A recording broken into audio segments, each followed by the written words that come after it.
क्या आप जानते हैं कि न्याय के देवता शनिदेव लंगड़ाकर क्यों चलते हैं और क्यों बच्चों पर उनकी साढ़े साती नहीं लगती? यह कहानी शुरू होती है महर्षि दधीच के बलिदान से, जिन्होंने देवताओं की रक्षा के लिए अपने जीवित शरीर की अस्थियों का दान कर दिया। उन्हीं अस्थियों से देवराज इंद्र का वज्र बना। जब महर्षि दधीच का दाह संस्कार हो रहा था, तब उनकी पत्नी सुवर्चापति का वियोग सहन नहीं कर पाई।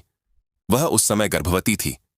उन्होंने अपने गर्भ को योग शक्ति से बाहर निकालकर एक विशाल पीपल वृक्ष के कोटर में सुरक्षित रख दिया और स्वयं सती हो गई। वही बालक पीपल के पत्ते और फल खाकर बड़ा हुआ, इसलिए उसका नाम पड़ा पिप्लाद।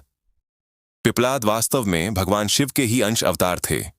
जब देवर्षि नारद ने बताया कि शनि की कुदृष्टि के कारण पिप्लाद के माता पिता की असामयिक मृत्यु हुई, तब क्रोधित पिप्लाद ने भगवान शिव की घोर तपस्या शुरू की। जब उनके तप से प्रसन्न होकर शिव जी प्रकट हुए, पिप्लाद ने उनसे वरदान मांगा कि प्रभु मुझे ऐसी शक्ति दीजिए कि मेरी दृष्टि मात्र से अन्याय भस्म हो जाए। शिव जी ने उन्हें ब्रह्मदंड और वह चमत्कारी शक्ति प्रदान की। तब पिप्लाद ने शनिदेव को अपनी दिव्य दृष्टि से भस्म करना शुरू कर दिया। शनिदेव भयभीत होकर अपनी जान बचाने के लिए भागने लगे। वह भागकर उसी पीपल के पेड़ के नीचे छिप गए जिसने पिप्लाद की रक्षा की थी। परंतु क्रोधित पिप्लाद ने अपने संगीत ब्रह्मदंड से पीपल के नीचे छिपे शनिदेव पर प्रहार किया। वह प्रहार शनिदेव के पैरों पर लगा, जिससे उनके पैर क्षतिग्रस्त हो गए। तभी से शनिदेव लंगड़ाकर चलने लगे और तभी से उनकी चाल हमेशा के लिए मंद हो गई। इसी कारण उन्हें कहा गया शनेश्चर।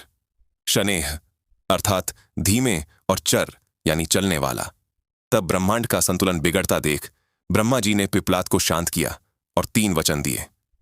5 वर्ष तक के बच्चों पर शनि का प्रभाव नहीं होगा। कुछ कथाओं में यह आयु 16 वर्ष है।